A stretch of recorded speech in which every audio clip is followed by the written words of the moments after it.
వాదించుచు, అయ్యో మా సహోదరులు యెహోవా ఎదుట చనిపోయినప్పుడు మేమును చనిపోయిన ఎడల ఎంత మేలు. అయితే మేమును మా పశువులను ఇక్కడ చనిపోయినట్లు ఈ అరణ్యములోనికి యెహోవా సమాజమును మీరేలా తెచ్చితిరి. ఈ కాని చోటికి మమ్ము తెచ్చుటకు ఐగుప్తులో నుండి మమ్ము ఏల రప్పించితిరి. ఈ స్థలములో గింజలు లేవు, అంజూరాలు లేవు, ద్రాక్షలు లేవు, దానిమ్మలు లేవు, త్రాగుటకు నీళ్లు లేవనివి. ప్రార్థన. కృపగల తండ్రి, మీకు స్తోత్రం చెల్లిస్తున్నాం. స్థానిక సంఘమును ప్రేమించి మందిరము న్యూ మోడల్ చేయడానికి అవకాశం ఇచ్చి, అదే సమయంలో ఈ 2-3 దినాలు మంచి కోడికలు జరపడానికి మీరు సంఘమును సిద్ధపరిచినందుకు స్తోత్రం. మీ దాసులను తీసుకుని వచ్చి బలంగా వాడుకుంటున్నందుకు స్తోత్రం.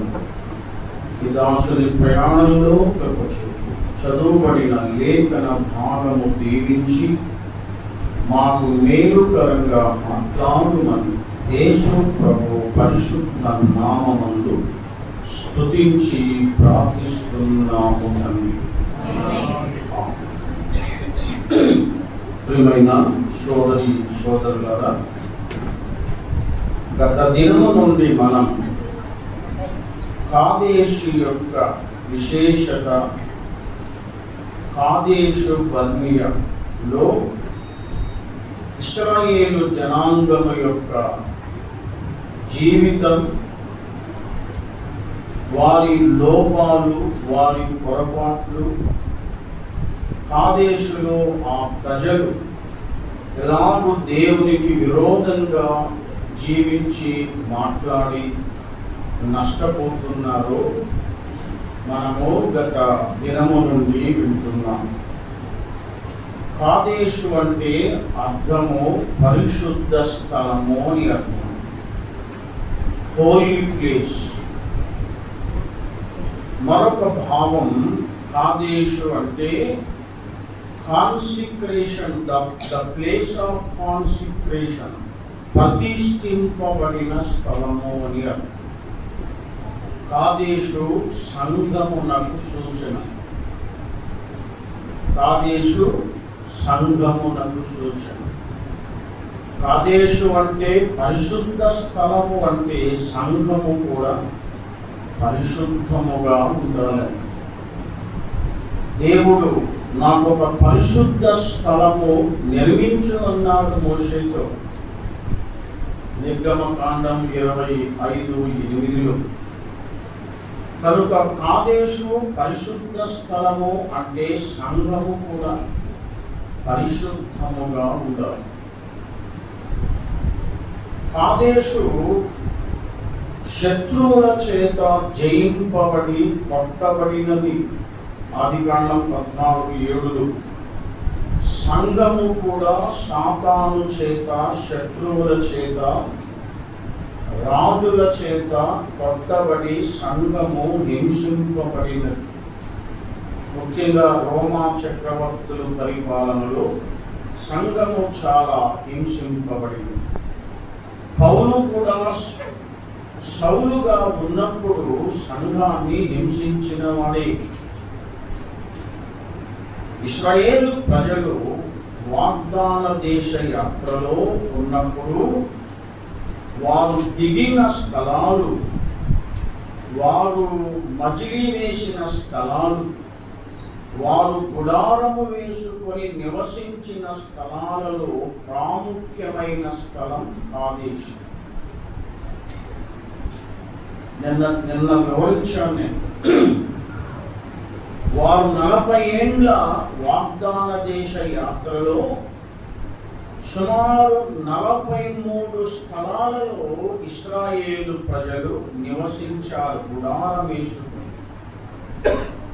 సంఖ్యాకాండం 33వ అధ్యాయంలో ఇశ్రాయేలీయుల యొక్క ప్రయాణము, వారు మజిలీలు, వారు గుడారము వేసుకుని నివాసం ఉండడం, మరలా ప్రయాణం చేయటం, అక్కడ కొంతకాలం ఉండటం, మరలా ప్రయాణం చేయటం, ఇలాగూ 43 స్థలాలలో వారు నివసించినట్లు సంఖ్యాకాండం 33లో వ్రాయబడిన అధ్యాయంలో నేను కౌంటింగ్ చేస్తే 43 సార్లు వచ్చింది. ఇలాగూ వారు మజిలీలుగా నివసించిన స్థలాలు అన్నింటిలో విశేషమైన స్థలం కాదేశు. దీనికి కాదేశు బర్నియా అని ఉంది. అంటే కాదేశునకు మరి యొక్క పేరే బర్నియా. రెండు ఒకటే.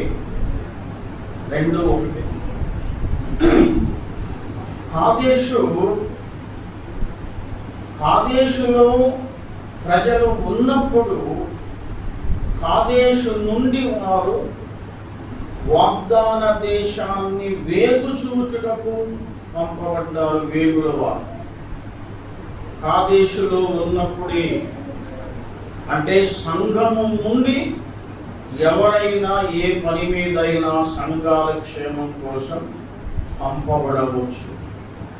సంఘము ద్వారా, సంఘము లేకుండా నా అంతట నేనే పోతానంటే కుదరదండి. వెళ్ళిన వారు పని చేశారు, ఎంక్వైరీ చేశారు, తిరిగి మరలా కాదేశుకు వచ్చారు. సంఘము నుండి వెళ్ళిన వారు ఏ పని మీద వెళ్ళినా ఆ పని చేసి తిరిగి స్థానిక సంఘానికి రావాలి. ఇది సంఘ క్రమం. వారు కాదేశు నుండి ప్రయాణం చేస్తున్నప్పుడు ఎలాగూ చేశారంటే, దేవుని ఆజ్ఞ ప్రకారం, దేవుని చిత్త ప్రకారము వారి ప్రయాణం జరిగింది. మేఘము వారి మీద నుండి ఎత్తబడినప్పుడు వారు ప్రయాణం చేస్తూ వచ్చారు. మేఘము నిలిచిన స్థలంలో వారు నిలిచి గుడారాలు వేసుకున్నారు. ఇందులో ఒక శ్రేష్టమైన సత్యము నిన్న వివరించాను. మేఘము ఎత్తబడినప్పుడు ఇశ్రాయేలు అరణ్యములో ఉన్న సంఘము సాగిపోవటం జరిగింది. మేఘము నిలిచినప్పుడు వారు కూడా నిలిచి గుడారాలు వేసుకొని అక్కడ ఉండేవారు. సంఘము ఎత్తబడే పరిస్థితిలో కూడా ఆ మేఘము పరిశుద్ధాత్మ దేవునికి గుర్తు.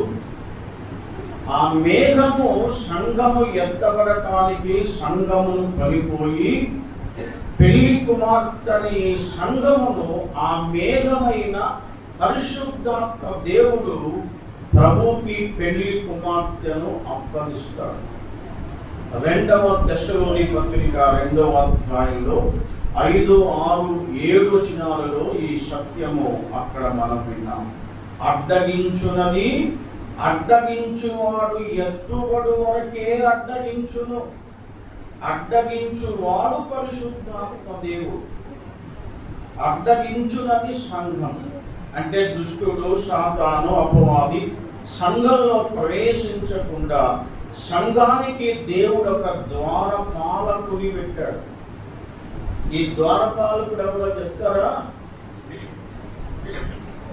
నేను చెప్పాను. ఎవరి ద్వారపాలకుడు? గొర్రెల కాపరి ప్రవేశించినప్పుడు ద్వారపాలకుడు తలుపు తీస్తాడు. ఆ ద్వారపాలకుడే సంఘానికి కాపలా, గేట్ మ్యాన్, పరిశుద్ధాత్మ దేవుడు. ఇప్పుడే వద్ద నీళ్ళక వెళ్ళిపోయిన తర్వాత వారి ప్రయాణ పద్ధతి ఎలాగూ సాగిందో మనం వింటూ వచ్చాము. తర్వాత కాదేశులో వారు దిగి ఉన్నప్పుడు ఏ విధంగా దేవుని మీద తిరుగుబాటు చేశారు, ఎందుకు తిరుగుబాటు చేశారో, వారి యొక్క అవిశ్వాసము, వారి అవిధేయత, దేవుని మీద వారికి నమ్మకము లేకపోవడం, దైవజనుని వారు ఎదిరించి మాట్లాడటం మనం 14వ అధ్యాయము సంఖ్యాకాండములో విన్నాం. ఇప్పుడు 20వ అధ్యాయంలో ఇది కూడా కాదేశులో ఉన్నప్పుడే జరిగిన సంఘటన. ఈ అధ్యాయంలో విశేషంగా 2 వ్యక్తులు చనిపోయినట్లు వివరించారు. ఈ అధ్యాయం సంఖ్యాకాండం 20లో మిరియాము చనిపోయింది. ఇదే అధ్యాయంలో అహరోను కూడా చనిపోయాడు. 20వ అధ్యాయ వచనం 26 చదువుదాం. 20-26 నీవు అహరోనును అతని కుమారుడైన ఎలియాజరును తోడుకొని హోరు కొండ ఎక్కి అహరోను వస్త్రములు తీసి అతని కుమారుడైన ఎలియాజరునకు తొలగించము. అహరోను తన పితరులతో చేర్చబడి అక్కడ చనిపోవును అన్నాడు. 29వ వచనం అహరోను చనిపోయినని సర్వ సమాజము గ్రహించినప్పుడు ఇశ్రాయేలీల కుటుంబీకులందరూ అహరోను కొరకు 30 దినములు దుఃఖము సలిపిరి. ఈ అధ్యాయంలో ఒక కుటుంబం, ఒక త్యాగ సహితమైన కుటుంబం కనబడుతుంది. 20వ అధ్యాయము సంఖ్యాకాండంలో ఎవరి కుటుంబం? దేవుని కొరకు త్యాగం చేసిన కుటుంబం, దేవుని సేవ జరిగించిన కుటుంబం. 3 ఒకే కుటుంబం నుండి వచ్చి ఆ 3 దేవుని సేవ చేసి ఆ 3 దేవుని కొరకు హతసాక్షులుగా లేక దేవుని పని నిమిత్తము ప్రాణత్యాగం చేసిన, త్యాగము చేసిన కుటుంబం. హతసాక్షులుగా రాంగ్. మొదటగా మిరియాం, తర్వాత అహరోన్, మూడవది మోషే.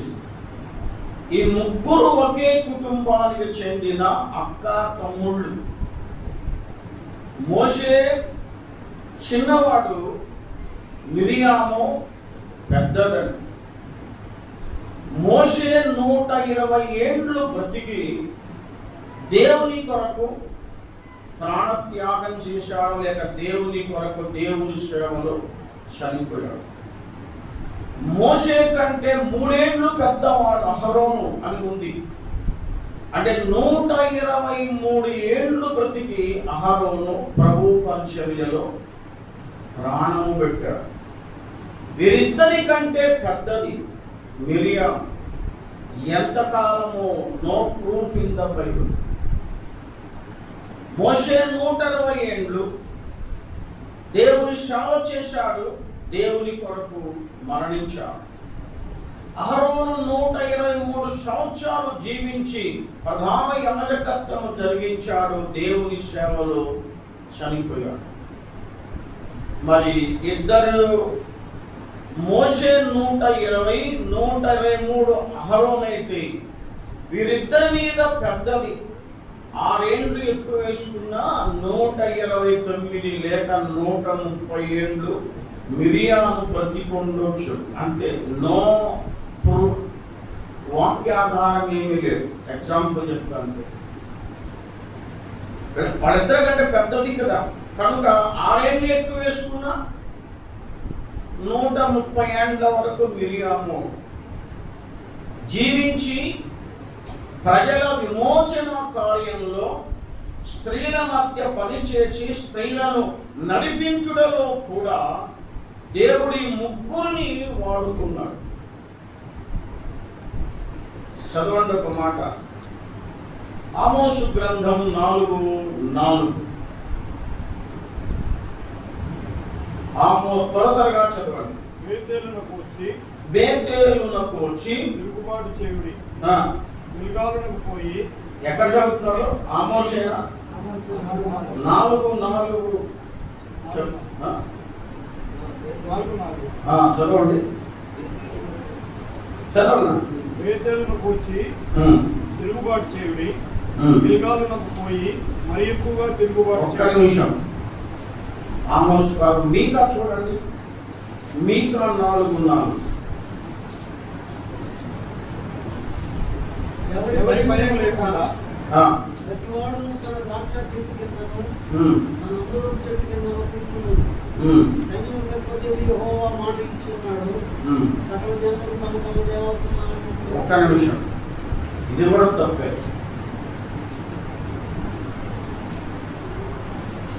మీకా గ్రంథంలోనే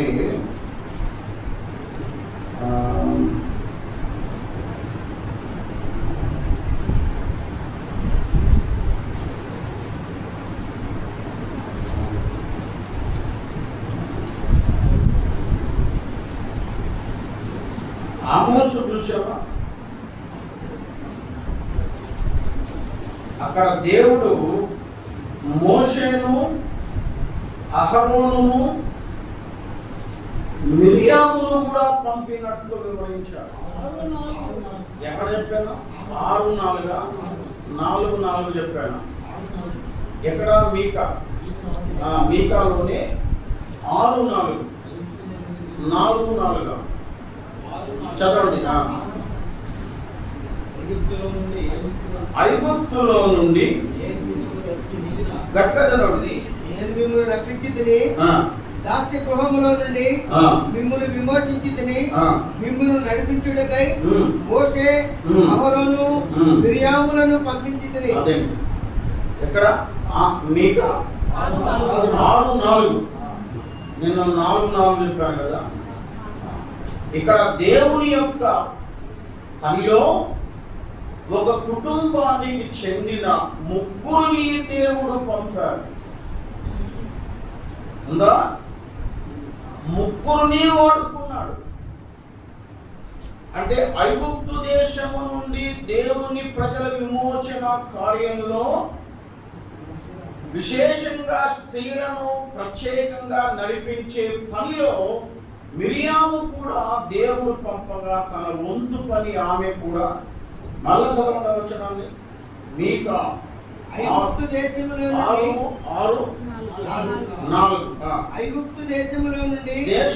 నుండి నేను మిమ్మల్ని రప్పించి తిని దాస్య గృహములో నుండి విమోచించి తిని మిమ్మల్ని నడిపించుటకై మోషే, అహరోను, మిర్యాములను పంపించి. ఎవరు పంపారంట? దేవుడు మాట్లాడుతున్నాడు ప్రవక్తతో. ఏమని? మిమ్మును విడిపించుటకు ఐగుప్తు దేశము నుండి ఒకే కుటుంబానికి చెందిన 3 నేను పంపితిని. దేవుడు ప్రవక్తతో ఆనాడు జరిగిన సంఘటన వివరిస్తున్నాడు. ఒకే కుటుంబానికి చెందిన ఈ 3 దేవుని పనిలో వాడబడి దేవుని కొరకు వారు త్యాగం చేసిన వారు. ఎందుకు ఇంత చరిత్ర చెప్పాల్సి వచ్చిందంటే, ఈ అధ్యాయం ప్రవేశంలో ఇశ్రాయేలు సర్వ సమాజము కాదేశునకు వచ్చారు. కాదేశులో దిగారు. అక్కడ మిరియాము చనిపోయి పాతి పెట్టబడింది అన్నాడు. ఇదే అధ్యాయంలో అహరోను కూడా చనిపోయి పాతి పెట్టబడినట్లు వివరించాడు. ఇక మిగిలిన ఎంతమంది? 3లో మోషే ఒక్కడు. మోషే ఆ మోయాబు పర్వతం మీదకి దేవుడు తీసుకుని వెళ్ళినప్పుడు వాగ్దాన దేశమంతా కళ్ళారా చూచి ఆ మోయాబు దేశంలో మోయాబు పర్వత ఆ భాగమందు మోషే చనిపోయి అక్కడ సమాధి చేయబడినాడు. ద్వితీయోపదేశకాండం 34వ అధ్యాయం.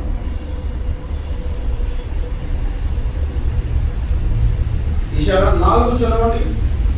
ద్వితీయోపదేశకాండం 4:4. మరియు యెహోవా అతనితో ఇట్లనెను, నీ సంతానము నీకిచ్చెదనని అబ్రహాము, ఇస్సాకు, యాకోబులకు నేను ప్రమాణము చేసిన దేశము ఇదే. అంటే మోషే చూడు కొండ మీద తీసుకెళ్ళాడో చూపిస్తున్నాడు. ఇదే దేశం, కొండ దిగితే అదే దేశం, వాగ్దాన దేశం. నీ ప్రజలకు ఇస్తున్నా. అబ్రహాము, ఇస్సాకు, యాకోబులకు నేను వాగ్దానం చేసిన ఆ దేశం ఇదే, కళ్ళారా చూడు. కానీ don't enter my promised land, నా దేశములో నీవు ప్రవేశించవద్దు అన్నాడు. చూడు అన్నాడు. చూచాడు. ఆ మోయాబు పర్వతము దగ్గరే మోషే చనిపోవడం జరిగింది. మరి మోషే సమాధి ఎక్కడ ఉందనేది ఇప్పుడు వద్దులేండి, అదొక సమస్య. అక్కడ చనిపోవడం జరిగింది, సమాధి చేయడం జరిగింది. ఎవరు చేశారు సమాధి? మోషేని ఎవరు సమాధి చేశారు? మోషే సమాధి ఎక్కడని ప్రధాన దూత మికాయేలుతో సాతాను వాదం పెట్టుకొని వాదించాడని యోధా పత్రికలో వివరించాడు. దేవుడే తన దాసుల ద్వారా, దేవదూతల ద్వారా దేవుడే మోషే సమాధి కార్యక్రమాన్ని అక్కడ జరిగించాడు. అది ఎక్కడ ఉందో దేవుడు మరుగుగా ఉంచాడు. ఎందుకు మరుగు అంటే దేవుని చిత్తం అంతే. ఇప్పుడు ఇక్కడ మోషే సమాధి ఉందంటే ఇశ్రాయేలు ప్రజలందరూ కూడా మన నాయకుడు, మన గొప్పవాడు, మన కోసం త్యాగం చేసిన వాడు, 40 ఏళ్ళు కష్టపడిన వాడు అని చెప్పి ప్రజలు కూడా మోషే సమాధి మీద వెళ్ళడం కదా, దండలేయటం, కొబ్బరికాయలు కొట్టడం, సాంబ్రాణి వెలిగించడం, కొవ్వొత్తులు కట్టడం, ఇవన్నీ చేసి అదొక తిరణాలైపోయి దేవుడు తక్కువ చేయబడి మోషే సమాధి ఒక యాత్రా స్థలంగా మారి అవుతుందని అంత గొప్ప నాయకుడు దేవుడు ఆ సమాధిని మర్మముగా దాచిపెట్టాడు. అంతే. ఇప్పుడు ఎక్కడో ఎవరైనా ఉంటే ఏమనుకోవద్దు కదా, ఎవరైనా ఉంటే ఏమన్నది చరిత్రలో శనివారం సోమవారం ఎక్కడికో పోతారు సమాధి దగ్గరకు, నీకు తెలుసు. ఏమున్నది? అదొక గుడ్డి నమ్మకం కదండి. సమాధి దగ్గర ఏమీ లేదు, ఉన్నదంతా దేవునిలో ఉందని. అందుకని యేసన్న గారు గొప్ప భక్తుడు, నాకు చాలా ఇష్టం ఆయన అంటే. ఎప్పుడైనా ప్రసంగం మధ్యలో పాట పాడాలంటే యేసన్న గారు పాటే పాడతాను. ఎవరు పాటలు కాదు, అయ్యే వస్తే నోట్లు గొప్ప సేవ చేసిన వాడు. 100 సంఘాలు కట్టి 1000 కోట్ల ఆస్తి ఉంది యేసన్న గారి కానీ. ప్రపంచమంతా ఆయన సంఘాలు ఉంది దేవా ఉన్నాయి. కానీ ఆయన సమాధి ఒక సామాన్య సమాధిగా చేయించి ఒక ముళ్ళ తుప్పలు, చెట్లు అన్ని పగలు తీసేసి కొట్టేసి అక్కడ సమాధి చేశారండి గుంటూరు దగ్గర. ఏమి సమాధి కట్టనీల, బంగారంతో కట్టగలరు యేసన్న గారి సమాధి. బంగారముతో పొదిగించి కట్టే సామర్థ్యం ఆయన దగ్గర ఉంది, అంత డబ్బు ఉన్నది. అలా కట్టే ఏంటిది? యేసన్న గారు భక్తులందరూ ఓసన్నవాళ్ళందరూ తిరణా చేసిపోతూ ఉంటారు. యేసయ్య తక్కువ పడతాడు, యేసన్న ఎక్కువ ఉంటాడు. అందువల్ల ఆయన మాదిరి చూపించాడు. నా సమాధి మామూలుగానే చేయదు, అది మట్టిలో కలిసిపోయిన నాకు ఇష్టమే. ఇది యేసన్న సమాధి రావటం, కన్నాలు పెట్టుకోవడం, కొబ్బరికాయలు కొట్టడం, కొవ్వొత్తు వెలిగించడం చేస్తే నా దేవునికి తక్కువ అవుతుంది, నన్ను ఎక్కువ చేసినట్లు అవుతుంది. ఆయన మాదిరిగా సమాధి చేయించుకున్నాడు. లేకపోతే బంగారు 100 కోట్లతో యేసన్న సమాధి కట్టే కెపాసిటీ ఉండేవాడు. ఆయన వద్దన్నాడు. అది భక్తుని యొక్క మంచి లక్షణం. మోషే సమాధి కూడా అలాగే చేస్తారు ఇశ్రాయేలు ప్రజలని.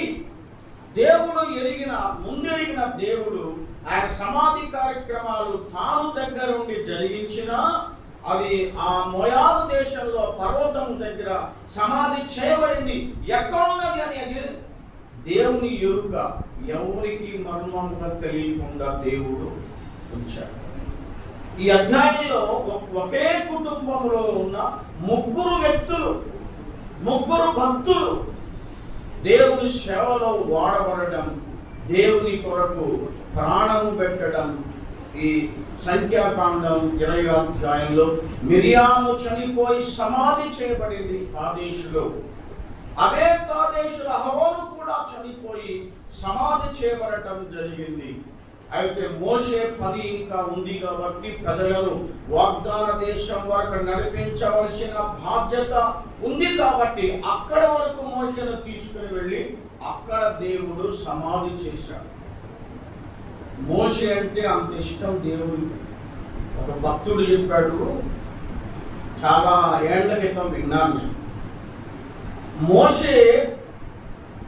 మోషే చనిపోయినప్పుడు సమాధి చేస్తున్నప్పుడంట దేవుడు మోషేను ముద్దు పెట్టుకొని గుంటలో పెట్టాడంట.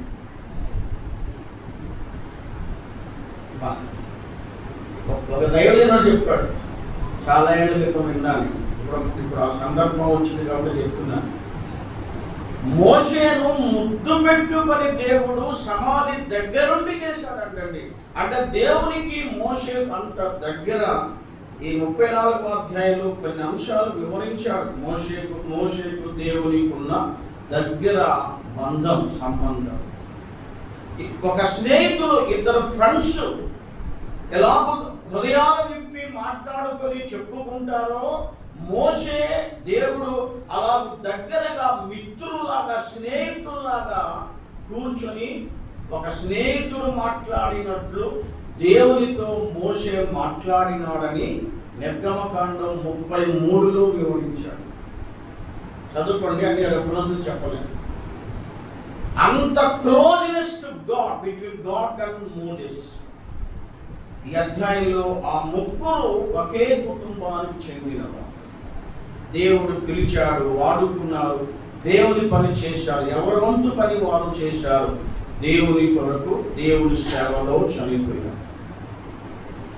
కొన్ని కుటుంబాల్లో ఉండొచ్చు, ఇద్దరైనా ముగ్గురైనా దేవుని సేవలో ఉండొచ్చు. దేవుని చిత్తం ఉంటే ఎంతమంది అయినా దేవుడు పిలవచ్చు.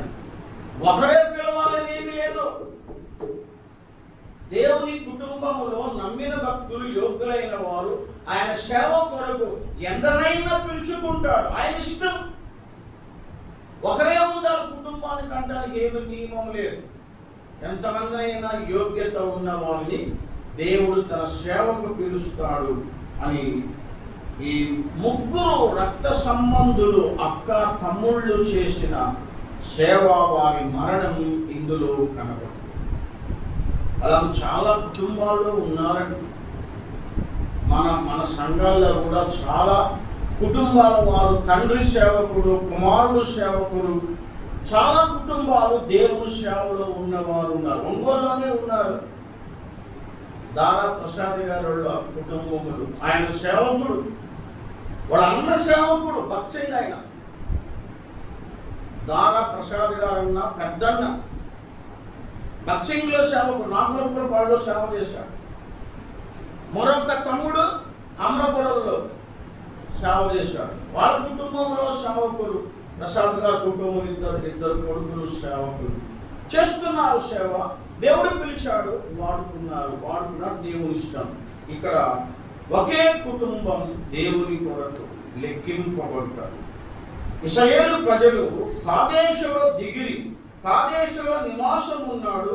అప్పుడు ఏం జరిగిందంటే, వారికి తాగటానికి నీళ్లు ఇవ్వని ప్రజలు మోషే మీద తిరగబడి, దేవుని మీద తిరుగుబడి, మోషేను ఎదిరించి, దేవుని ఎదిరించి, ఇక్కడ తాగటానికి నీళ్లు లేవు, ఏమీ లేవని చెప్పి వారు ఏమన్నారు? మోషే అహరోనులకు విరోధముగా లేచిరి. 20వ అధ్యాయం 2వ వచనం ఏమన్నాడు? ఆ సమాజమునకు నీళ్లు లేకపోయినందున వారు మోషే అహరోనులకు విరోధంగా పోగయిరి. గురువు తయారన్నమాట. నేను ఉదయం కూడా చెప్పాను, రాత్రి చెప్పాను. సంఖ్యాకాండానికి తిరుగుబాట్ల గ్రంథం అని పేరండి. సంఖ్యాకాండంలో 11వ అధ్యాయంలో తిరుగుబాటు ఉంది. 12వ అధ్యాయంలో అహరోను మిరియాము కలిసి మోషే మీద తిరుగుబాటు ఉంది. 16వ అధ్యాయంలో కోరహు తిరుగుబాటు ఉంది. 21లో తిరుగుబాటు ఉంది. 22 నుంచి 24 వరకు ప్రవక్త అయిన బిలాము తిరుగుబాటు ఉంది దేవుని మీద. 25వ అధ్యాయంలో ప్రజలు పాపం చేసి దేవుని మీద తిరుగుబాటు చేశారు. ఈ గ్రంథం తిరుగుబాటు అనేది ఎక్కువగా కనబడుతుంది. ఇక్కడ కేవలం నీళ్లు లేవు, కాదేశులో నీళ్లు లేవు, మా గొంతు ఎండిపోతుంది, నీళ్లు లేని స్థానానికి తెచ్చావు, మమ్మల్ని చదవడానికి తెచ్చావా? ఇక్కడ కూడా అదే పదాలు ఉదయం వివరించాడు. 14వ అధ్యాయం సంఖ్యాకాండములు ఎట్లా వారు ఇక్కడ మాకు సమాధులు లేవు, అక్కడ సమాధులు లేవా, అక్కడ చావలేమా, ఇక్కడికి ఎందుకు తీసుకొచ్చారు, ఎట్లా విరోధంగా మాట్లాడారో సంఖ్యాకాండం 14వ అధ్యాయంలో ఇక్కడ నీళ్లు కోసం కూడా అలాగే దైవజనులను ఎదిరించి మోషే అహరోనుల మీద తిరుగుబాటు చేశారు. ఈ అధ్యాయంలో విశేషం ఏంటంటే ఆ నీళ్లు ఇవ్వటం కోసం దేవుడు బండతో మాట్లాడమంటే మోషే బండను 2 సార్లు కొట్టడం కనబడుతుంది. అధ్యాయం ముఖ్య సారాంశం చెప్తున్నాను. 2 సార్లు కొట్టాడు. మోషే వాగ్దాన దేశంలో ప్రవేశించడానికి వీలు లేని కారణాలు ఈ అధ్యాయంలోనే ఉంది. విన్నారా? మోషే ఎందుకు వాగ్దాన దేశంలో ప్రవేశించలేకపోయాడు? There are 7 reasons in the 20th chapter of Numbers. ఈ సంఖ్యాకాండ 20వ అధ్యాయంలో 7 మోషే 7 ఎర్రర్స్ అంటారు. ఎర్రర్ అంటే తప్పులు.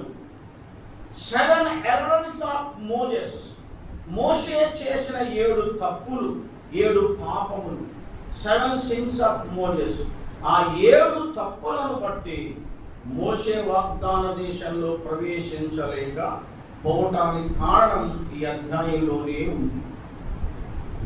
ఆ తర్వాత ప్రజలు మరలా తిరుగుబాటు చేయడం, దేవుడు వారి దప్పిక తీర్చడం 20వ అధ్యాయం సంఖ్యాకాండం అహరోను సమాధితో ముగుస్తుంది.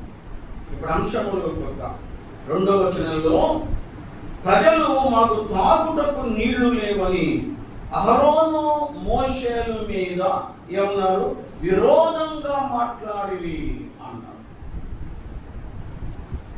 దేవుని ప్రజలు వాగ్దాన దేశ యాత్రలో 3 సార్లు దేవుడు దప్పిక తీర్చడం, 3 సార్లు ఆకలి తీర్చడం జరిగింది. వివరిస్తాను, నోట్స్ రాసుకోండి.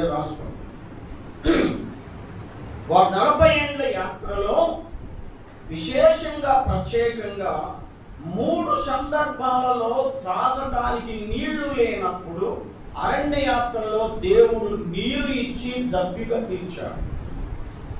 3 సందర్భాలలో ఆకలి అవుతుంది, అన్నం లేదు, కడుపు మాడిపోతుంది, మాకు తినడానికి ఏమీ లేదంటే 3 సార్లు దేవుడు ఆకలి తీర్చాడు. ఇప్పుడు మొదటి భాగంలో 3 సార్లు దేవుడు వారి దప్పిక తీర్చిన సందర్భంలో ఆ ప్రజలు ఐగుప్తు నుంచి మోచింపబడి ఎర్ర సముద్రమును దాటి మారా యొద్దకు వచ్చారు. ఆ మారా అంటే అర్థమేమి? చేదు. అక్కడ చేదు నీళ్లు ఉన్నాయి. ఆ చేదు నీళ్లు, విషపు నీళ్లు ప్రజలు తాగలేకపోయారు. చూడండి, నిర్గమకాండం 15వ అధ్యాయం 22 నుండి చదవండి. నా అంశం రాసుకున్నారా? 3 సార్లు దప్పిక తీర్చిన సందర్భాలు, 3 సార్లు అన్నం పెట్టిన ఆకలి తీర్చిన సందర్భాలు. ఇప్పుడు ఏ సందర్భంలో ఎక్కడ దేవుడు వారి దప్పిక తీర్చాడో 3 సందర్భాలలో మొదటిది మారా యొద్ద దేవుడు వారి దప్పిక తీర్చాడు. నిర్గమకాండం 15:22 చదవండి. మోషే ఎర్ర సముద్రము నుండి జనులను సాగజేయగా వారు షూరు అరణ్యములోనికి వెళ్ళి దానిలో 3 దినములు నడిచిరి. అచ్చట వారికి నీళ్లు దొరకలేదు. అందులో వారు మారాకు చేరిరి. మారా నీళ్లు చేదైనవి కనుక వారు ఆ నీళ్లు త్రాగలేక 15 నుంచి 22 వరకు అంతేనా? నిర్గమకాండం 15వ అధ్యాయం నుంచి 23 వరకు ఈ చరిత్ర మారా యొద్దకు వచ్చారు. ఎర్ర సముద్రము దాటి అక్కడ చేదు నీళ్లు ఉన్నాయి, మేము నీళ్లు తాగలేమని ప్రజలు బాధపడి సణిగినప్పుడు ఒక చెట్టు కొమ్మ నరికి ఆ చేదు నీళ్ళల్లో వేసినప్పుడు నీళ్లు మధురములాయను.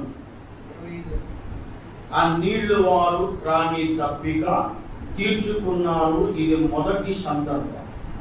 అంటే మారాను మధురంగా మార్చి దప్పిక తీర్చాడు. మనలో కూడా మారా ఉంది, మనలో కూడా చేదు ఉంది. ఆ చేదు, ఆ మార అనేది మనలో ఇంకా లేకుండా చేసుకోవాలి. ఆ మార యేసు రక్తంలో కడగబడింది, కానీ అది మరలా చిగురిస్తా ఉంది. మనలో విశ్వాసమైన మనలో ఇంకా చేదు ఉంది, చేదు మాటలు, చేదు జీవితం, అది మనలో లేకుండా చేసుకోవాలి. రెండవది, మారా నుండి సాగి ప్రయాణం చేస్తూ సీను అరణ్యములోనికి వచ్చారు. నిర్గమకాండం 17వ అధ్యాయంలో అక్కడ మరలా వారికి దప్పికైంది. ఆ దప్పికైన స్థలము రెఫీదీము అంటారు. రెఫీదీము చదవండి, 17వ అధ్యాయం నిర్గమకాండం. మారాలో దప్పిక తీర్చాడు. ప్రయాణం చేస్తూ వారు సీను అరణ్యము గుండా వచ్చినప్పుడు, మళ్ళా దప్పికైనప్పుడు అక్కడ దేవుడు బండను కొట్టించి వారి దప్పిక తీర్చాడు. ఆ స్థలము పేరు రెఫ్యూదీము. తరువాత ఇశ్రాయేలీయుల సర్వ సమాజము యెహోవా మాట చొప్పున ప్రయాణములలో సీను అరణ్యము నుండి ప్రయాణమైపోయి రెఫీదీములో దిగారు. రెఫీదీములో మరల దప్పికైంది. నేను కూడా వాక్యం చెప్పేటప్పుడు లీటర్ బాటిల్ అవుతా, దప్పిక అవుతా ఉంటుంది. అయిపోతుంది 3 వంతులు, ఇంకో 1 సార్లు అయిపోతుంది బాటిల్. దప్పిక అవుతుంది నాకు కూడా బాగా. అందులో పలావ్ తిన్నాం ఇవాళ, ఆ వేడి ఇంకా ఏం చెప్పడం, వేడికి నూనెకి ఇంకా దప్పిక కదా. రెఫీదీములో దప్పికైనది. అక్కడ దేవుడు చెప్పాడు, మోషే బండను కొట్టు నీళ్ళు వస్తే, అంటే మోషే బండను కొట్టాడు, నీళ్ళు వచ్చినాయి. రెఫీదీములో వారి దప్పిక దేవుడు తీర్చాడు. మూడోసారి ఇప్పుడు కాదేశునకు వచ్చారు. ఎక్కడ వచ్చారు? కాదేశులో మాకు తాగడానికి నీళ్ళు లేవు, మా గొంతు ఎండిపోతుంది, మేము చచ్చిపోతాము, ఈ నీళ్లు లేని స్థలానికి తిండి లేదు, కాకరకాయలు లేవు, అంజూరాలు లేవు, ద్రాక్షలు లేవు, గింజలు లేవు, దానిమ్మలు లేవు, నీళ్లు లేవు అని మరణ మొదలు పెట్టారు వ్యతిరేకంగా మాట్లాడటం. ఇది ఎక్కడ జరిగింది సందర్భం చెప్పండి. ఇప్పుడు మూడోది కాదేశులో ఉన్నప్పుడు జరిగింది. ఇప్పుడు దేవుడు ఏం చెప్పాడంటే, మోషే బండతో మాట్లాడు, speak to the rock, it gives the water. బండతో మాట్లాడు. మోషే చేసిన తప్పు బండను కొట్టడం. ఒకటి, బండతో మాట్లాడటం అంటే ప్రార్థన చేయమని. ఆ బండ ఎవరు? ఆ బండ ప్రభు అయిన క్రీస్తు. ఆయనకు ప్రార్థన చేయి, ఆయన అడుగు.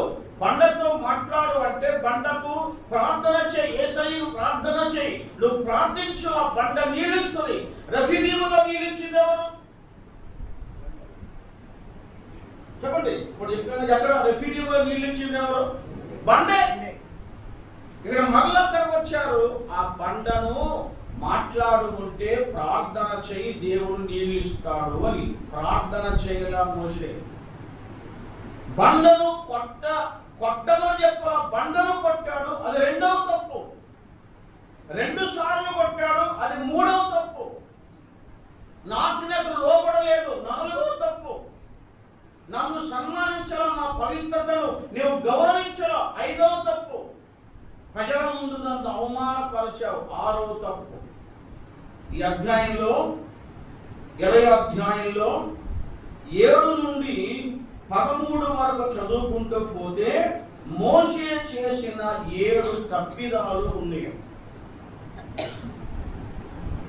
నా పవిత్రత నీవు పవిత్రపరచలా, నా మాటను నీవు గౌరవించలా, నేను బండతో మాట్లాడమన్నా మాట్లాడలేదు, నా పరిశుద్ధతను సన్మానించలేదు, నా యందు నమ్మిక ఉంచు, నన్ను నమ్మలేదు, నన్ను నమ్మకపోతే అన్నాడు 12వ వచనంలో. 2 సార్లు నిన్ను కొట్టమల్ల నువ్వు కొట్టావు, ఇది తప్పు. 2 సార్లు కొట్టాడు, అది తప్పు. 2 తప్పులు, 7 తప్పులు ఉన్నాయి ఇక్కడ. ఈ 7 తప్పులు పాపములు మోసే చేసినందువలన కానిరాని మాట పలికెను అని ఇందులో. కానిరాని మాట ఏంటి? బూతులు తిట్టాడా మోసే? ఏమల్లా ద్రోహులారా అన్నాడండి. అదే కానిరాని మాట. ఏమన్నాడు? ఎక్కడ వచ్చిన 10లో ద్రోహులారా అంతే, బూతులు కాదు, ఏమి కాదండి. చిన్న ఎగ్జాంపుల్ చెప్తాను. సమూయేలు మొదటి గ్రంథంలో రాజైన సౌలు దావీదును చంపాలని ఎప్పుడు ఆలోచిస్తూ కుట్ర చేస్తూ ఉంటాడు. అల్లుడు కెలనిచ్చి పెళ్లి చేశాడు. దావీదు చచ్చిపోతే నా కూతురు విధవవుద్ది, దిక్కులేనిదవుద్ది అన్న మంచి జ్ఞానం కూడా లేదు అల్లుడి మీద. మేలు చేశాడు, గొలియాతును పిలిచాడు, యుద్ధాలు చేశాడు, రాజ్యానికి మేలుగా చేశాడు, ప్రజలకు చేశాడు. కానీ మోషేను దావీదును చంపాలని ఎప్పుడు కుట్ర చేస్తుండేవాడు రాజైన సౌలు. ఆ సౌలుకు మంచి కొడుకున్నాడు యోనాతాను. మంచోడు, చాలా మంచి క్యారెక్టర్. ఒక ప్రశ్న చెప్పండి, ప్రాణము కాపాడిన వాడు గొప్పవాడా, ఒక పూట అన్నం పెట్టిన వాడు గొప్పవాడు? మా తమ్ముడు కానీ జరుగుతారు. ఎవరు గొప్ప? ఒక పూట అన్నం లేకపోయినా మనిషి బతకవచ్చు, 2 రోజులు లేకపోయినా బతకవచ్చు, 3 రోజులు అన్నం లేకపోయినా మనిషి బ్రతకవచ్చు. పూర్వకాలంలో జ్వరం వస్తే 5-6 రోజులు లంకణాన్ని పెట్టారు. లంకణం, అన్నం లేదు, ఏం లేదు, అని చచ్చిపోయా. ఒక స్త్రీ ప్రసవిస్తే 3 రోజులు అన్నం పెట్టకుండా ఆ పాలలో తేడా వచ్చిందని చెప్పి కారంతో 1 రోజు, మజ్జిగతో 1 రోజు, రసంతో 1 రోజు పెట్టేవాడు. వెంటనే అన్నం పెట్టాడు. డెలివరీ అయిన స్త్రీ లంకణం పెట్టేవాడు. చచ్చిపోతావా? ఒక పూట అన్నం పెట్టిన వాళ్ళు ఉన్నారు చాలా మంది. దావీదు అడవుల్లో ఉంటే అన్నం పంపించిన వాళ్ళు ఉన్నారు. అందులో 3 నాయకులు ఉన్నారు. అబీగయులు కూడా భోజనం 2 పొట్టేలు కోసి పంపింది. తర్వాత రాజైన సౌలు ఆ పనివాడు కూడా భోజనం పంపాడు. అడవుల్లో ఉంటే దావీదుకు 400 మంది. ఒక ఆయన కూడా పంపించాడు భోజనం. కానీ 1 రోజు 2 రోజులు లేకపోతే అడవుల్లో కాయలు ఉంది, చెట్లు అయింది, దావీదు వాళ్ళు తినొచ్చు, బ్రతకొచ్చు. 1 రోజు 2 రోజులు అన్నం లేకపోతే మనుషులు చనిపోతారు. చనిపోతారా చెప్పండి? చనిపోరు. కానీ ప్రాణం లేకపోతే అసలు ఆయన తినడానికి కూడా వీలు. ఇప్పుడు దావీదు ప్రాణము 3 సార్లు కాపాడాడు. ఎవరు? యోనాతాను. నేను రాసిన బుక్ ఇప్పుడు అయిపోయినండి, చాలా మంది ఉంటారు. దావీదు యుద్ధ వీరులు, దావీదు అనుచరులను ఎక్సలెంట్ బుక్ రాశాను. David's mighty man. 30 క్యారెక్టర్లు ఉంటాయి అందులో. 3 సంవత్సరాలు చెప్పవచ్చు ఆ బుక్ దగ్గర పెట్టుకొని. సంఘంలో ప్రసంగాలు 3 ఏళ్ళు చెప్పవచ్చు. 30 క్యారెక్టర్స్ దావీదు వెనకాల ఉన్న నాయకుల మీద రాశాను. ఒక ఆయన ఫోన్ చేసి అన్నాడు, బ్రదర్ నీ బుక్ చాలా బాగుంది, దావీదు యుద్ధ వీరులు, దావీదు అనుచరులు, దావీదు ప్రాణమును కాపాడాడు, చాలాసార్లు దావీదును బాగా ప్రేమించాడు, యోనాతానుని బాగా హైలైట్ చేసి రాశావు అన్నాడు. నిజమే, యోనాతాను కంటే బర్జిల్లైన ఒక ఆయన ఉన్నాడు.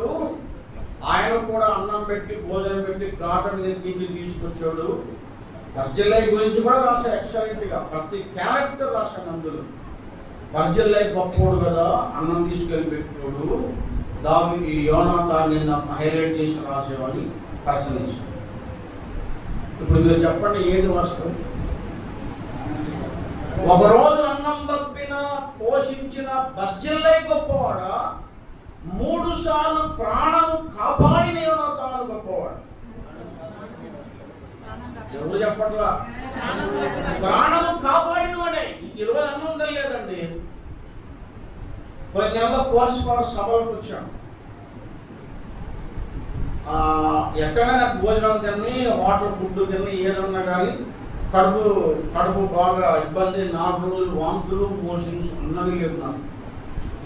వామిటింగ్స్ రోజు, వామిటింగ్స్ మోషన్స్ 4 రోజులు అన్నం లేదు, కడుపులో ఏం లేదు, నీళ్లు తాగినా పోతుంది, మధ్య తాగినా పోతుంది, మొత్తం పోతుంది. 4 రోజులు అన్నం లేదు. నేను చచ్చిపోయినా, చచ్చిపోలా, బతికే ఉన్నా. అంటే ఆయన ఏదో మిస్టేక్ ఉందని చెప్పాలనుకుని యోనాతానుని ఎంత హైలైట్ చేసి రాశావు. బర్జిల్లై అన్నం పంపి ఆదరించాడు, బర్జిల్లై గొప్ప అన్నట్టు చెప్పాడు.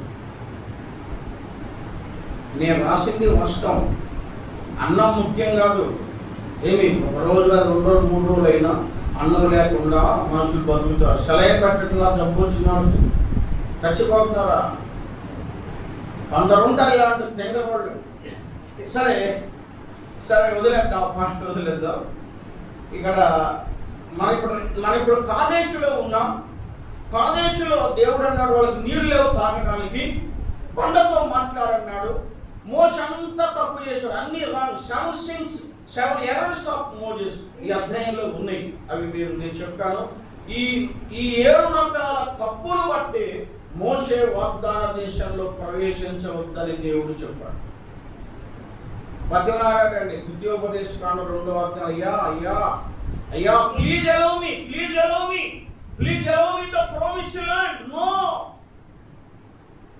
40 ఏళ్ళు త్యాగం చేసి 40 ఏళ్ళు వాళ్ళ తిట్టు విని రాళ్ళెత్తి పట్టమయ్యారు, సణిగారు, గొణిగారు, తిరుగుబాటు చేశారు, మోషే మీద ఎదిరించి మాట్లాడి ఇంత హింస బాధ ఆ ప్రజల విమోచన యాత్ర కోసం 40 ఏళ్ళు త్యాగం చేసి తెస్తే తీరా బోర్డర్ దగ్గర రాగానే ఆయన stop here, don't enter my promised land అన్నట్టు. 40 ఏళ్ళు చేసిన త్యాగానికి ఏంటి ఫలితం? కారణం మోషే చేసిన తప్పు ఇక్కడ వివరించాడు. ఒకే మాట, ద్రోహులారా అన్నాడే. దీనికి నేను యోనాతాను దగ్గర ఎందుకు వెళ్ళానంటే, యోనాతాను దావీదును ప్రేమించి బావ కదా, తండ్రి ఏ కుట్ర చేస్తున్నాడో అవన్నీ దావీదుకు తెలియజేసుకుంటాడు. ఈరోజు రాత్రి మా నాన్న నిన్ను చంపబోతున్నాడు రా, నేను వెళ్ళి అక్కడ దాక్కుకో. దావీదు వెళ్ళాడో దాక్కున్నాడు. మళ్ళా వచ్చాడా దావీదు? అయితే ఈరోజు వాడి సంగతి తేల్చాల్సింది. సైన్యాన్ని పంపించాడు. ఈరోజు రాత్రి సైన్యం వస్తున్నా నేను కొట్టుకుంటారు, వెళ్ళి దాక్కోమంటే దావీదు వెళ్ళి దాక్కున్నాడు. ఒకసారి కుటుంబం భార్య భర్తలు ఇంట్లో ఉంటే, అంటే దావీదు భార్య ఎవరు? మీకాలు. ఎవరు కూతురు? సౌలు కూతురు. ఇంట్లో ఉంటే సైన్యం పంపించాడు, ఏడు వాడు కాపాడు. కూతురు కూడా పక్కనే ఉంది. దౌర్భాగ్య బుద్ధి ఎవరి? రాజైన సౌలుడు. ఆ సమయంలో ఆ అమ్మాయి పుట్టలో దించి భర్తను దావీదును తప్పిస్తున్నాడు. ఒకరోజు ఇంత కాదని చెప్పి అట్లా లేపేయాల్సిందని దావీదును భోజనానికి పిలువురా, మన ఇంటికి డైనింగ్ టేబుల్ దగ్గర కుర్చీ పెట్టి భోజనానికి పిలువు అన్నాడు. యోనాతాను వెళ్ళి చెప్పాడు, మా నాన్నగారు మేము రమ్మన్నాడు బావా, ఈరోజు మంచి విందు ఏర్పాటు చేస్తున్నాడు, రమ్మన్నాడు అని చెప్పమన్నాడు రాజైన సౌలు. ఎవరికి? కొడుకైన యోనాతానుకి. మొదటి రాజుల గ్రంథం 19-20 అధ్యాయాల్లో ఈ చరిత్ర ఉంది. యోనాతానుకి అర్థం, భోజనానికి పిలిచి ఏమైనా విషం పెడతాడా మా నాన్న? భోజనానికి పిలిచి చంపేస్తాడా? ఏదో కీడు చేయాలనుకుంటున్నాడని అనుకొని వెంటనే దావీదు వర్తమానం పంపాడు. దావీదు తప్పించుకుని పోయాడు. భోజనం టైం ఉంది, 1 గంట అయింది, లంచ్ టైం. ఏడా దావీదు కుర్చీ ఖాళీ ఉంది, రాలేదేంటి దావీదు అంటే, లేదు నాన్నగారు వాళ్ళ ఊరిలో తిరణాలు ఉందంట, ఆ ఊరు పోయాడు అని చెప్పాడు యోనాతాను. ఏ ఊరు దావీదు చెప్పండి? బెత్లెహేం. దావీదు ఊరు పేరు బెత్లెహేంలో తిరణాలు అంటే ఆడికి పోయాడని చెప్పాడండి. అంటే సౌలు ఉద్దేశం ఏంటంటే, డైనింగ్ టేబుల్ దగ్గర ఎదురుగా దావీదు కూర్చోబెడితే భోజనానికి వచ్చినప్పుడు అక్కడే సోలం తీసుకొని ఎదురుగా ఆ డైనింగ్ టేబుల్ దగ్గరే దావీదును పొడి చేయాలని సౌలు ఆలోచించి పెట్టాడు. మొదటి సమూయేలు గ్రంథంలో చరిత్ర ఉంది. అప్పుడు అడిగాడు, ఏడా రాలేదు దావీదు నీ మిత్రుడు అంటే, లేదు నాన్నగారు ఊరికి వెళ్ళాడు అని చెప్పి. కాదు, నువ్వే చెప్పావు, నువ్వే ఏం జరగబోతుందో చెప్పుకుంటావు, అందుకని పారిపోయాడు. నీ నుంచే దావీదు తప్పించుకుంటున్నాడు. ఇక్కడ ఏం చేస్తున్నావు? ఈ రహస్యం అంతా తీసుకెళ్ళి చెప్తున్నావు. దావీదు పారిపోయి కొండల్లో ఉంటున్నాడు. ఎప్పుడు సంపుదాం ఉన్నా నీవే అడ్డ వస్తున్నావు అని చెప్పి ఇంగ్లీష్లో ఒక మాట ఉందండి, బూత్. ఇంగ్లీష్లో ఉందా బైబిల్? తెలుగు బైబిల్ లేదు, ఇంగ్లీష్లో ఉందంటే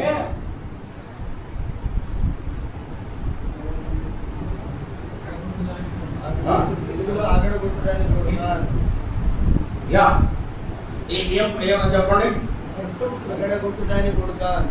అదరగొట్టు దాని కొడుక అని తిట్టాడండి రాజైన సౌలు కొడుకైన దావీదు. దానికి ఇంగ్లీష్ లో ఒక వర్డ్ యోనాతాను తిట్టాడు. ఇంగ్లీష్ లో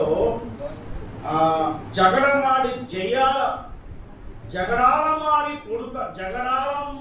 దాని కొడుక అని సౌలు తిట్టినట్లు ఇంగ్లీషు భాషలో తర్జుమా. అంటే దేవుని కొరకు దేవుని బిడ్డను ఒక్క మాట అన్నాడు, ద్రోహులారా అన్నాడని చెప్పి మోషే వాగ్దాన దేశంలో ప్రవేశకుండా ఆపేశాడు.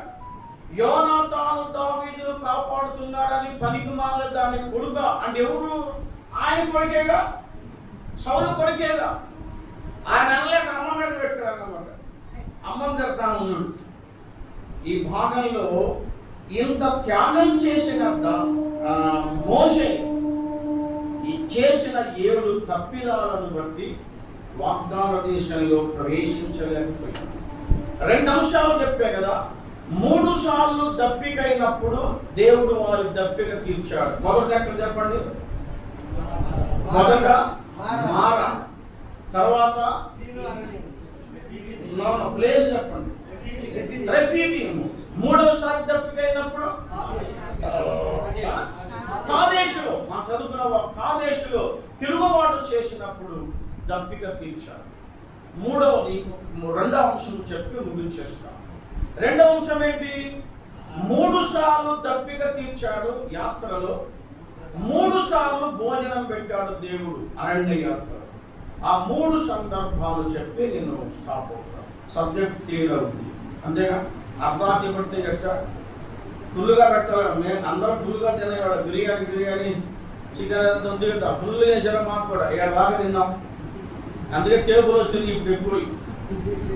3 సందర్భాలు ఎర్ర సముద్రము దాటి వచ్చిన తర్వాత సీను అరణ్యానికి వచ్చారు. సీను అరణ్యమ వేరు, సీనాయి అరణ్యం వేరు. మళ్ళా సీను అరణ్యమ వేరు, సీనాయి అరణ్యమ వేరు, పారాన్ అరణ్యమ వేరు. ఈ కాదేశు ఉన్న స్థలమే పారారణ్యము అని బైబిల్లో స్పష్టంగా ఉన్నది. వచ్చినప్పుడు 16వ అధ్యాయం నిర్గమకాండానికి వచ్చారు. ప్రజలకు ఆకలి, తిరుగుతున్నాం, ఆకలైంది, కడుపు మాడిపోతుంది, సణిగి గొణిగిలని ఉంది నిర్గమకాండం 16వ అధ్యాయంలో. అప్పుడు దేవుడు ఆకాశము నుంచి మన్నాను కురిపించి 16వ అధ్యాయం నిర్గమకాండంలో వారి ఆకలి తీర్చాడు. 2వది సంఖ్యాకాండం 11వ అధ్యాయానికి వచ్చినప్పుడు మీ ఇస్తున్న ఆహారం, ఈ పేలాలన్నం, ఈ బొరుగులన్నం, ఈ మన్నా, సవిసారం లేని అన్నం, ఉప్పు కారం లేని అన్నం, ఎందాక తినేవయ్యా ఈ బొరుగులు? ఇన్ని సంవత్సరాలు తిని ఈ మా కడుపులు ఇబ్బంది పడుతుంది. ఖమ్మంగాడ మాంసం తిన్నాం, కొండల దగ్గర కూర్చున్నాం, మాంసం వండుకున్నాం, కర్రగా తిన్నాం, కేకరగా తిన్నాం, దోసకాయ తిన్నాం. ఎందాక తినేవి ఈ సప్పడి అన్నం ఏరుకొని ఎందాక తినేవి. మాకు యుద్ధ మాంసం కావాలని తిరుగుబాటు చేశారు. సంఖ్యాకాండం 11వ అధ్యాయం రాసుకోండి, రెఫరెన్స్ 2వ అధ్యాయం. అక్కడ మోషే దేవుడు ప్రార్థించినప్పుడు తిన్నంత మాంసము కుప్పలు పరలోకము నుండి దేవుడు కురిపించాడు. కుతికేలాగా తిన్నారంటండి వాళ్ళు. కుతికేలాగా తిని పొలంలో కూడా ఇరుక్కుపోయి లాక్కోవడానికి మనం టూత్ పిక్తో పొడుచుకుంటాగా వాడు పొడిచినారు అట్లా. ఇది మొత్తం సంఖ్యాకాండం 11వ అధ్యాయం ఉంది. రాసుకొని చదవండి. వద్దన్నంత మాంసం ఎంత తింటాం? మా అయితే 35-36 ముక్కలు అదే కడుపు నుండి. అది పోగానే రొయ్యలు ఫ్రై, అద్దెన్నాం అది వంగ రొయ్యల గోంగూర ఏడదినే ఇవన్నీ నేను తెల్లా ఆ రొయ్యల కూర బాగుందో 2 ముక్కలు తినొచ్చాను. 3 రకాల డిషెస్ ఇవాళ మాకు అక్కడ ఇక్కడ మీ సంగతి నాకు తిని తిని తిని కొద్దిగా తిని పొరల్లో ఇరుక్కుపోయి లాగటానికి కూడా రాలేనంతగా మాంసము దేవుడిచ్చి వారి ఆకలి తీర్చాడని 11వ అధ్యాయంలో చెప్పాడు. రాసుకున్నారా? మాంసమే ఆహారం ఎక్కడెక్కడ తీర్చాడు? నిర్గమకాండం 16వ అధ్యాయంలో ఒకసారి ఆకలి తీర్చి మన్నా కురిపించాడు. 2వ సంఖ్యాకాండం 11వ అధ్యాయంలో మాకు మాంసం కావాలి, మాంసాహారం కావాలి, ఎందాక తినేవి పేలాలన్నాం, మా వాళ్ళ కాట్లకి చప్పడిగా ఉంది అంటే అక్కడ శ్రేష్టమైన పిల్లంత మాంసాన్ని దేవుడు ఆకాశం నుండి కురిపించాడు. 3వది సంఖ్యాకాండం 21వ అధ్యాయంలో 21:4 నుండి చదవండి. వారు ఎదోము దేశం చుట్టుకోవాలని కొండ నుండి ఎర్ర సముద్ర మార్గంగా సాగినప్పుడు మార్గాయాసం చేత జనుల ప్రాణం సమస్యలు కాగా ప్రజలు దేవునికి మోషేకును విరోధముగా మాట్లాడి ఈ అన్నం కోసం నీళ్లు కోసం తిరుగుబాటు చేయడం. ఇదే 40 ఏళ్ళ వారి చరిత్ర. నీళ్ళ కోసం తిరుగుబాటు, మనం చవటానికి తెచ్చావా, అక్కడ సమాధులు లేవా, ఇక్కడ గుంటలు లేవా, వాళ్ళు లేవా, ఇదే పని తిరుగుబాటు చేయటం. అందుకే సంఖ్యాకాండానికి ఏమని పేరు పెట్టా నేను? తిరుగుబాట్లు గ్రంథం. ఎక్కువ ఇందులో తిరుగుబాట్లు ఉంటాయి. చదవండి అదే వచ్చిన 5. కాగా ప్రజలు దేవునికి మోషేకును విరోధముగా మాట్లాడి ఈ అరణ్యంలో చచ్చుటకు ఐగుప్తులో నుండి మీరు మమ్మల్ని ఎందుకు రప్పించి ఇదే మాట చావటానికి తీసుకొచ్చారా? ఆ గుంటలు లేవా, ఇల్లు లేవా అని ఎప్పుడు తిరుగుబాటు చేస్తూ వచ్చారు. ఇక్కడ ఆహారం లేదు, నీళ్లు లేవు, సవిసారము లేని ఈ అన్నం అంటది. సవిసారము లేని అన్నం, అదే మన్న. ఎందాక తిని ఉప్పు కారం లేకుండా బీపీ షుగర్లు వచ్చినట్టు వాడు కర్మంతేగా పాపం ఏమనుకోకండి. ఉన్నవాళ్ళు ఏం చేస్తారు? రొట్టెలు వెంటనే చాలా మందికి ఏంటారు ఉద్యోగాలు, డబ్బు చాలా ఉంటుంది. షుగర్ బీపీ ఫుల్ ఉంటుంది. జొన్న రొట్టెలు, సాగ రొట్టెలు, రాజు సంగటి. ఇదే ఎంత డబ్బు ఉంది నేను వాళ్ళు తెలియదు పాపం. షుగర్ కంట్రోల్ కోసం అని అది తింటా ఉంటుంటారు. చదవను. ఈ సవిసారం లేని ఆహారం మేము తినలేము, ఆకలవుతుంది అని అక్కడ కూడా 3వసారి వారు తిరుగుబాటు చేసినప్పుడు దేవుడు వారికి శ్రేష్టమైన ఆహారం ఇచ్చి వారి ఆకలి తీర్చాడు. సంఖ్యాకాండం 20వ అధ్యాయంలో చాలా ప్రాముఖ్యమైన అధ్యాయం అది. అందులో 3 భక్తులు, ఒకే కుటుంబానికి చెందిన వారు, అన్నదమ్ములు, అక్క చెల్లెళ్ళు 3 దేవుని కోసం త్యాగం చేశారు. ఎవరా 3? అహరోను, మోషే. ఎంత త్యాగం చేసినా చివరకు మోషే పరిస్థితి ఏమైంది? వాగ్దాన దేశంలో ప్రవేశించొద్దన్నాడండి. కానీ వస్తువులు చెప్తాను వినండి. టైము 5 నిమిషాల్లో దేవుడు ఒక అవకాశం ఇచ్చాడు మోషే. ఆనాడు అరణ్య యాత్రలో ఉన్నప్పుడు వాగ్దాన దేశంలో ప్రవేశించవద్దని దేవుడు ఆజ్ఞాపించి ఆపు చేశాడు. అక్కడే సమాధి చేశాడు అని ముందే చెప్పాను కదా. అదే మోషే ఆ వాగ్దాన దేశమైన యెరూషలేమును చూడటానికి మోషేకు అవకాశం ఇచ్చాడు. కొత్త నిబంధన ఎలాగంటే ఆనాడు పోగొట్టుకుని ఎప్పుడన్నా చూడరా, నా బిడ్డల కోసం, నా ప్రజల కోసం త్యాగం చేసావు మోషే అని యేసు ప్రభు రూపాంతరము చెందాడా? ట్రాన్స్ఫిగరేషన్ ఆన్ ద మౌంట్ అంటారు. రూపాంతరము చెందినప్పుడు మోషే, ఏలియాలు వచ్చి కనపడి అప్పుడు మోషే ఆ వాగ్దాన దేశాన్ని, యెరూషలేము పట్టణాన్ని మోషే అప్పుడు చూసి ఆనందించాడు. ఆనాడు రావద్దన్నావుగా, ఇప్పుడు వేరమన్నావు, ధన్యున్నయ్యా యేసయ్యా అన్నాడు. అప్పుడు యెరూషలేముకు వచ్చాడు. యేసు ప్రభు రూపాంతరం చెందినప్పుడు వచ్చిన ఇద్దరు వ్యక్తులు ఎవరు? మోషే, ఏలియా వచ్చి చూశారు.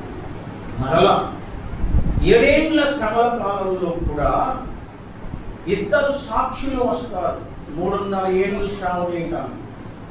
ఆ ఇద్దరు సాక్షులే, ఒకరు మోషే, రెండవది మరలా ఏలియా. వాళ్ళిద్దరు మరలా వాగ్దాన దేశానికి వస్తారు. ఆ దేశంలో 3.5 ఏళ్ళు సేవ చేస్తారు, 3.5 ఏళ్ళు నివాసం ఉంటారు. అప్పుడు క్రీస్తు విరోధి వారిని చంపేస్తాడు. 3.5 దినాలు వారి శవాలు యెరూషలేము వీధుల్లోని పడిపోయి ఉంది. ఎవరు సమాధి చేయరు, ఎవరు పట్టించుకోరు. 3వ దినమందు దేవుని ఆత్మ వచ్చి వాళ్ళు ప్రవేశించగా వారిద్దరు బ్రతికి పరలోకానికి వెళ్ళిపోతారు. మరలా 3వసారి 1000 ఏళ్ల పరిపాలన కొరకు మరలా మోషే, ఏలియా యేసు ప్రభుతో మనము అందరం మళ్ళీ యెరూషలేముకు వస్తాం. 4వసారి కూడా ఉంది నిత్యత్వం.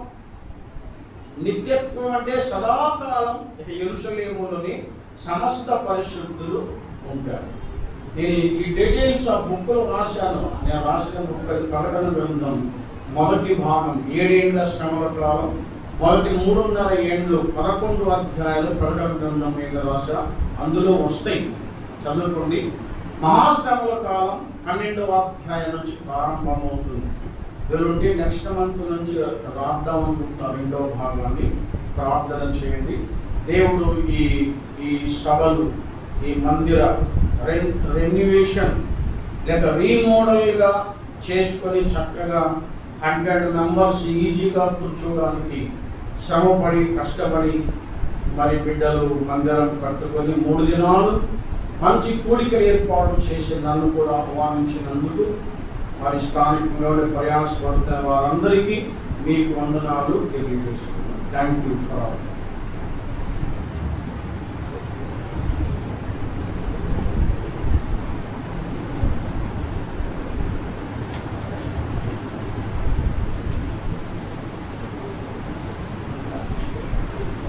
మంచిది పిల్లలు, అమూల్యమైన సందేశం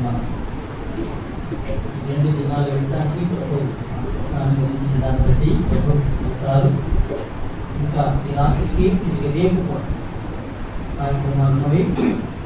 అయితే మీరు దేవుని సేవకులు మా మధ్య ఉన్నారు కనుక ఈ ఆత్మీయ మేలు పొందవలసిందిగా ప్రేమతో చేస్తున్నాం. సమయంలో చిన్న ప్రార్థన ములిసి దైవజనులు జాన్ గారు ప్రార్థన చేసిన తర్వాత చిన్న పరిచయం ఉండి తర్వాత మీకు ఆ స్నాక్స్ ఉన్నవి అవి తీసుకొని మనం ముందుకు కొనసాగవచ్చు. దైవజనులు మాత్రం ఆ స్నాక్స్ తీసుకున్న తర్వాత బాగుంది. మనం జాన్ ప్రార్థన చేస్తాం. ప్రార్థన చేసుకుందాం. సర్వకృపానిధి మా గొప్ప పరలోకపు తండ్రి, పరిశుద్ధుడైన దేవా, మీకు వందనములు స్తోత్రములు చెల్లిస్తున్నాం.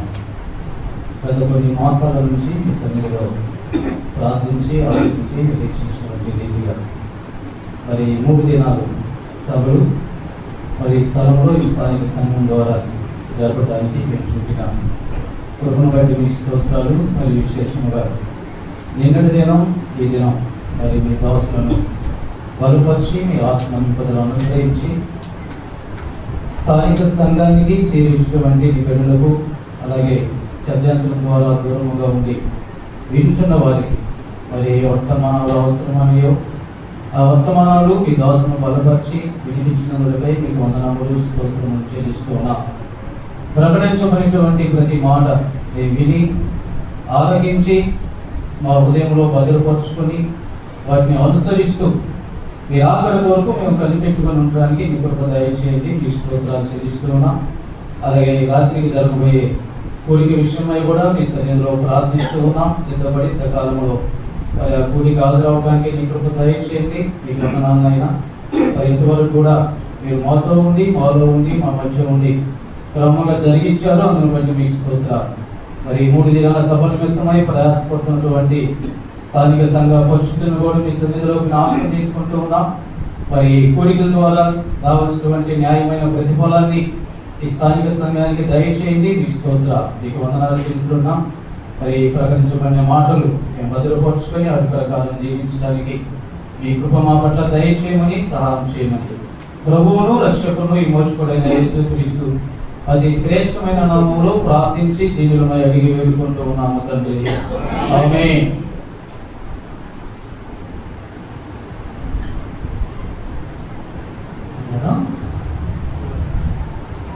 దేవుని యొక్క మహాకృపను బట్టి పని ప్రారంభించిన నాటి నుండి నేటి వరకు దేవుడు తన యొక్క మహాకృపను అనుగ్రహించి చక్కగా పనిని కొనసాగిస్తున్నందుకు ప్రభువుకి స్తోత్రాలు చెల్లిస్తున్నాం. అందరికీ తెలిసిన వారు మహిళా అబ్రహాం గారు, అలానే సరస్వతి గారు, వారు భార్యాభర్తలకు ఇద్దరు కుమారుడు కుమార్తె. కుమారుడి సంగతి మనమందరం జరిగిన సత్యమే, కుమార్తె సంగతి కూడా మనమందరం జరిగిన సత్యమే. మరి కుమార్తె భర్త చర్చలు గారు ఇక్కడ పని ప్రారంభించారు. పని ప్రారంభించిన నాటి నుండి ఈ ప్రాంతంలో కొన్ని కుటుంబాలు ఉన్నవి. వారందరూ కూడా ఎంతో సహకారం. అయితే పని ప్రారంభించిన నాటి నుండి నేటి వరకు చక్కగా పనిలో సహకరిస్తున్న ప్రియులు రమేష్ మన మధ్య చాలా సంతోషం. అంతేకాదండి, మరి ఈ యొక్క పరిచర్య మధ్యలో ఎందుకు నేను చెప్పవలసి వచ్చిందంటే, ఇక్కడ ప్రారంభించిన నాటి నుండి నేటి వరకు నాకు ఇక్కడ సంగతి తెలుసు. ఎందుకంటే ప్రారంభంలో నేను మా బావగారి ప్రారంభించాను, తెలుసు సంగతి. కనుక తర్వాత కొన్ని ఇబ్బందికరమైన పరిస్థితులు ఏర్పడినప్పటికీ కూడా, కొందరు రాలేని పరిస్థితులు ఉన్నప్పుడు కూడా పని చక్కగానే కొనసాగడానికి ప్రభుత్వం శోభనిచ్చాను. నేనైతే చాలా సంతోషిస్తూ ఉన్నాను. ఇందాక నేను అన్నాను, ఆ తమ్ముడితోటి పని ఆగకుండా సాగుతుంది అంటే సంతోషం మాట. ఎందుకంటే ప్రారంభించిన పని కదా, అందుకని చెప్పేసి ఆ మాట అన్నాను. చర్చలు గారు లేరు, వేణుమాకు లేరు. వారికి ముగ్గురు కుమారుడు, పెద్ద కుమారుడు లింకన్, రెండవ కుమారుడు జాన్సన్, మూడవ కుమారుడు బాబ్జీ. వీరు ముగ్గురు బాధ్యత తీసుకొని ఇది మా పితరులు ప్రారంభించిన పని అని ఎంతో సమయం ధనం ఖర్చు పెట్టి దేవుని సేవకులను పిలిపించి పరిచయం కొనసాగిస్తున్నారు. అందుకు ఆ మూడు కుటుంబాలకు ప్రత్యేకమైన వందనాలు తెలియపరుస్తున్నాం. వాళ్ళ ముగ్గురు ఒకవేళ అంటే పైకి వేస్తే బాగుంటుంది, అందరికి పరిచయం చేయడానికి. ఉన్నారా? జాన్సన్ బాబ్జీ ఉన్నారా? కొంచెం పైకి రండి, అందరూ చూస్తారు. ఇంకా బాబ్జీ ఉన్నాడా? తర్వాత రమేష్ అన్న. తర్వాత ఇప్పుడు ఈ పని చక్కగా ఆత్మీయంగా కొనసాగడానికి, అభివృద్ధి పరచడానికి హ్యాపీ కుటుంబం ఎంతో ఉన్నతంగా సహకరిస్తున్నారు. ఇప్పుడైతే వారు భార్యాభర్తలు ఉద్యోగం చేసుకుంటూ చాలా రిస్క్తో, చాలా దూరం నుండి ప్రయాణంలో ఇబ్బంది పడుతూ అయినా కానీ దేవుని పనిని ఆశతో ముందుకు కొనసాగుతున్నారు. చాలా సంతోషం. మన యొక్క 5 కుటుంబాల వరకు మనం ప్రత్యేకంగా ప్రార్థించవలసిన వారం అవుతున్నాం. ఆ విషయాన్ని మీరు మర్చిపోవద్దని ప్రేమతో మనం చేస్తున్నాం. చర్చల్ గారి యొక్క కుమారులు ముగ్గురు, వారి 3 కుటుంబాలు. అలాంటి ప్రారంభం నుంచి అంటే చర్చల్ గారు ప్రారంభించిన కాదు నుండి నేటి వరకు ఎవరు లేకపోయినా కానీ శుభ్రంగా మందిరం ఉడిసి మందిరం చదువు శుభ్రం చేసి ఉన్న కుటుంబం రమేష్ అన్న కుటుంబం అది తెలిసి కనుక వారితో అది తమ్ముడు హ్యాపీ జాయిన్ అయిన తర్వాత చక్కగా ఆత్మీయంగా అభివృద్ధి చెందుతున్న సంఘం. కనుక ఈ సంఘం వరకు మీరందరూ ప్రార్థించాలని ప్రేమతో నామం చేస్తూ ఉన్నాం. సమయంలో మరి అన్న ప్రార్థన చేస్తారు. అందరికీ స్నాక్స్ ఉన్నవి, బయటికి వెళ్ళి స్నాక్స్ తీసుకొని దైవ సేవకులు ఒకసారి లోపలికి వస్తే మరి చర్చిలు గారి కుటుంబం తరపున ఇప్పుడు చిన్న గిఫ్ట్ ఇవ్వడానికి కష్టపడుతున్నారు. కనుక సేవకులందరూ ఈ దైవ లోపలికి రావాల్సిందిగా ప్రేమతో తెలియవస్తున్నాం. ఈ కూడి కేంద్రంలో ముగిస్తున్నాం. నేను కోరుకున్నది ఒకటే, సంఘం వరకు 5 కుటుంబాల వరకు ప్రార్థించాలని, ఆ విషయాన్ని మర్చిపోవాలని ప్రేమతో మనం చేస్తాం. ఈ కూడికి ముగింపు ప్రార్థన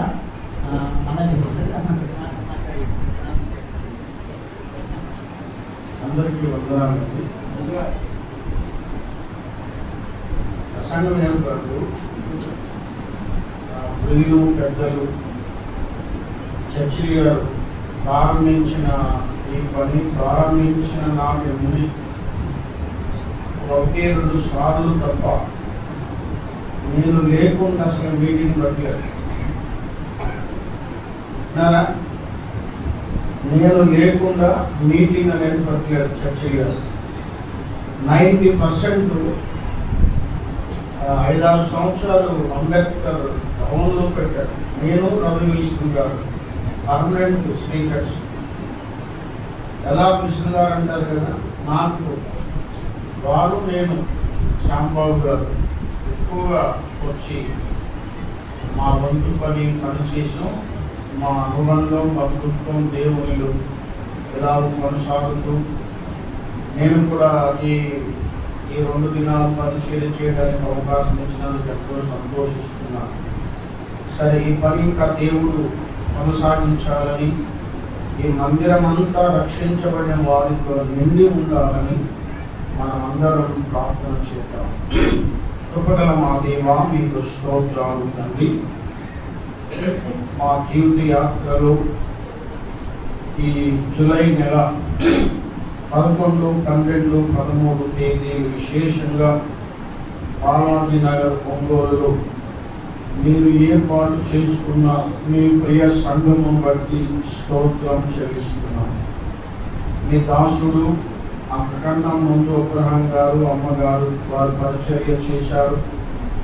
తర్వాత ప్రియులు చర్చిల్ గారు, అక్క వారు ప్రయాసపడినారు. ఈ పని ఆగిపోకుండా వారు లేకుండా వారి 3 కుమారులు ఈ పని కొనసాగిస్తూ వారితో పాటు మరొక బ్రదర్ రమేష్ గారిని ఇంకా కొందరు కొత్తగా వస్తూ సహాయపడుతున్నారని విన్నాము. వాళ్ళందరి ఎడల దయచూపు. ఈ పని నిలబడటానికి, కట్టబడటానికి విశేషంగా ప్రభువా హ్యాపీ అమ్మాయి గ్లోరీ వారి బిడ్డలను, వారి కుటుంబాన్ని మీరు బహుగా నిలబెట్టుకున్నందుకు దేవా స్తోత్రం.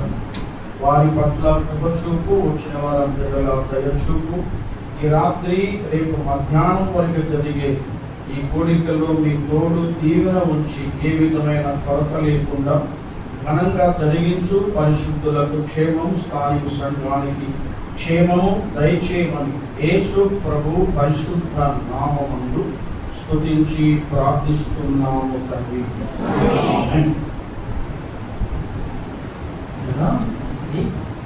ఈ 5 కుటుంబాల కొరకు ప్రార్థించమని మేము మనందరూ ప్రశ్నిస్తాం. సంఘంగా విస్తరించడానికి మీ ప్రార్థన చేస్తున్నాము. వందనాలు. తిరిగి మరలా 6:30కి స్వార్థ ప్రారంభించబడుతుంది. ఆ విషయాన్ని ఎరగండి. అందరికీ బయట స్నాక్స్ ఏర్పాటు చేయబడి తీసుకోండి. సేవకులు అవి తీసుకొని లోపల సేవకులు లేకపోతే లోపల